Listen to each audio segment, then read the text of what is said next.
Kaya lives with her younger brother and father, but their home hasn't been the same since her mother passed away. The grief hangs heavy, casting a shadow over their lives. They barely speak to one another, each lost in their own sorrow. Despite this, Kaya does her best to look after her brother and dad, putting their needs above her own. She's even stopped going out, choosing to stay home and care for them. But today, her friend Clara calls, inviting her for a walk by the sea. Kaya hesitates, but Clara's warmth convinces her, and she decides to go. Her father, meanwhile, is struggling. Today, he's especially low, working on the boat where his wife died. Every glance at it brings back the painful memory of that accident. Kaya, trying to shake off the heaviness, hops into her Jeep and meets Clara, who's waiting with a small group. Clara mentions that her friend and his brother are joining them. Kaya's heart sinks a little. She's not fond of crowds, but Clara reassures her, saying, "Don't worry, you'll like them." Sure enough, the brothers are friendly and make vlogs, adding a spark of energy to the group. The plan is to jetboard to a nearby island. Kaya's uneasy, knowing it'll take time and she needs to be home by evening. Clara's friend insists, "It's not far, we went just a few days ago and we'll be back before sunset." Clara chimes in, understanding Kaya's responsibilities, promising they won't be late. Reluctantly, Kaya agrees, and the four head out. At the island, they have a blast, splashing in the water, laughing, and soaking up the sun. Clara and her friends swim, while Kaya sits with her friend's brother, chatting. For the first time in a while, she feels lighter, like she's found someone who gets her, someone who could be more than a friend. The fun takes a turn when they hit the water on the jetboards. Clara's friend's brother, trying to impress Kaya, speeds up too fast. It's a mistake. The jetboard flips, tossing Clara and her friend into the water.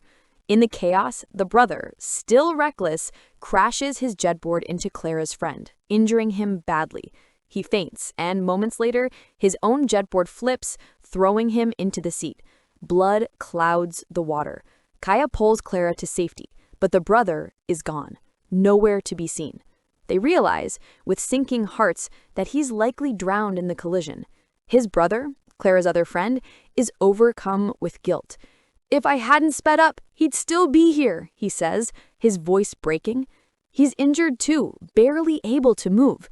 The situation worsens. The jetboard's fuel has spilled into the water, leaving Kaya, Clara, and the injured friend stranded. They float, hoping for rescue, when Kaya spots something, a shark, slicing through the waves toward them. Panic sets in. She urges everyone to climb onto the wrecked jetboard for safety. Just then, a boat appears in the distance. Its captain, Ray, spots them and speeds closer.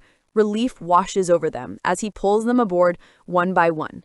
"You're safe now," he says, helping the injured friend sit who's bleeding heavily from his wounds. Clara, shaken, heads to the boat's washroom. Kaya notices Ray stealing glances at her, his eyes lingering a bit too long. When Clara doesn't return, Kaya goes to check on her. She finds Ray busy with something, so she waits, watching him. He's dabbing a chemical onto cotton, and Kaya assumes it's for the injured friend's wounds. But then, in a sudden move, Ray presses the cloth to Kaya's mouth. A sharp smell hits her, and everything goes black. When Kaya wakes, she's trapped in a locked container at the back of the boat, the door sealed above her. Clara's there too, dazed and terrified. They spot a stick with "help" scratched into it, a chilling sign that others have been trapped here before. The mattress they're on is stained with blood and strewn with strands of hair, proof that many girls have suffered in this dark, cramped chamber. Fear grips them as they realize the danger they're in.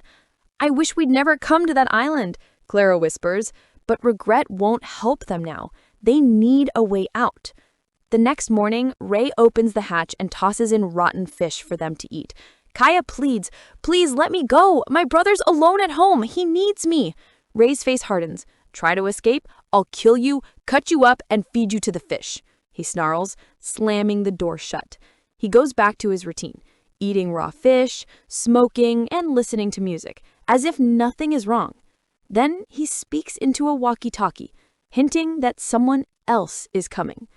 Clara's injured friend, still on the boat, lies untreated, weak from hunger and blood loss. 4 days pass, and a ship's horn sounds. Kaya and Clara's hopes soar. Maybe it's the Coast Guard, but it's no savior. a doctor arrives, docking his small boat after parking his ship far off. He checks on Clara's friend, asking Ray, "How long has he been like this?" Ray shrugs. "About 4 days." The doctor nods coldly. He'll still be useful. The doctor heads below to the girls, asking, "Which of you is hurt?" Clara steps forward, and he examines her briefly, before returning upstairs. Moments later, screams pierce the air. Clara's friend. The truth dawns on them. The doctor isn't here to help. He's harvesting organs, cutting into the injured man while he's still alive, taking kidneys, heart, eyes, liver, anything he can sell. It's a gruesome business, and they have no mercy. When the screams stop, they know he's dead. His body is tossed into the sea, and Kaya and Clara, trapped below, realize the doctor and Ray are far worse than they feared. Their fight for survival has only just begun. The danger isn't over yet. Ray, the cruel captain, is working with the doctor just as heartless as he is. Below deck, Kaya and Clara overhear a chilling conversation. The doctor says, "The injured girl's no use to us. We'll kill her here. But the healthy one, I'll take her. A rich client's son needs a young person's kidney, and we'll make a fortune." Ray nods, unfazed. This is their grim routine, rescuing people from the sea only to harvest their organs for profit. The truth hits Kaya and Clara like a wave. They're in the hands of monsters. Soon, Ray and the doctor descend into the container. Kaya tries to stop them, pleading for Clara, but Ray strikes her, knocking her unconscious. They drag Clara upstairs, leaving Kaya crumpled on the floor. Hours later, Kaya awakes to Clara's screams piercing the air. She's still alive, but not for long. The doctor hasn't started his gruesome work yet, so Kaya knows she has to act fast. Scanning the container, she notices a fan in the wall, now switched off. If she can push it out, she might escape through the hole. With all her strength, she shoves the fan until it gives way, revealing a small opening. Heart pounding, she crawls out and creeps onto the deck. Upstairs, the doctor is preparing to operate on Clara. Ray appears, forcing Kaya to duck into the engine room for cover. There, she finds a fishing spear, a sharp tool used to catch fish. It's her only weapon. When Ray leaves, Kaya slips back to the deck, aiming the spear at the doctor. He's stunned. No one's ever escaped his trap before. Smirking, he tries to talk her down, weaving lies to confuse her. But Kaya doesn't hesitate. She fires the spear, striking him. It's not enough to kill him, though. He lunges at her, furious. In the chaos, Kaya unties Clara's ropes without the doctor noticing. Clara, seizing the moment, grabs a knife and stabs the doctor repeatedly in the neck. He collapses, dead. With the doctor gone, the girls search for a way off the boat. Ray still doesn't know what's happened, giving them a small window of time. Kaya remembers the doctor arrived on a separate ship, anchored nearby. They leap into the water, swimming toward it, desperate to escape. Moments later, Ray returns to the deck and sees the chaos. The doctor's body, the scattered equipment. He knows something's wrong. Spotting the doctor's small boat still docked, he assumes the girls are hiding on his ship. He searches every corner, but finds nothing. Climbing higher, he switches on a searchlight and spots them swimming toward the doctor's ship. Furious, he tries to start his boat, but it won't move. Kaya, thinking ahead, had sabotaged the engine by cutting its wires when she was in the engine room. Clara, weakened by her injuries, struggles to swim. Kaya tries to help her, but it's clear Clara can't make it. With a heavy heart, Kaya decides to swim to the ship alone to find help. She reaches it, but without the keys, she can't start the engine. Rummaging through the cabin, she finds a radio and contacts the Coast Guard. "I'm stranded here," she cries, explaining the situation. They tell her to find a device called a picker, a tracker that can signal her location. She searches frantically, but finds only a flare. The Coast Guard warns her that without the picker, they can't locate her easily. It's too far out. Determined, Kaya keeps looking and finally finds the device. To activate it, she needs to throw it into the water. As she heads to the deck, she senses movement. Someone's swimming nearby. It's Ray. Her heart races as she hides, clutching the picker. Ray boards the ship, searching for her. Kaya slips into the doctor's bedroom, where she spots a family photo.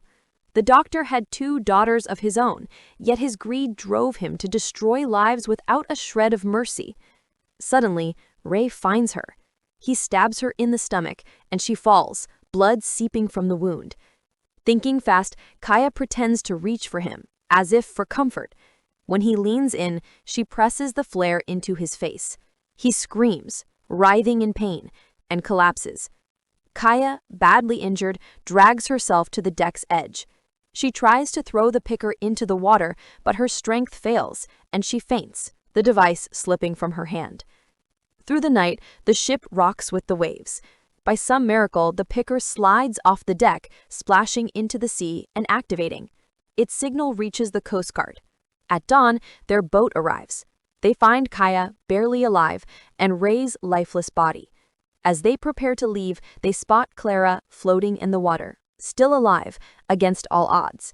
They pull her aboard, and the 2 friends, battered and shaken, cling to each other, tears streaming down their faces. They never imagined their day at the sea would turn into such a nightmare. Safely brought to shore, Kaya and Clara look at each other, managing weak smiles. They're grateful to be alive, vowing never to return to such dangerous places. But for Kaya, the weight of her mother's death still lingers, a wound that hasn't healed. The ordeal is over, but their hearts carry the scars. And so their story ends, not with triumph, but with survival and a quiet promise to face life a little wiser.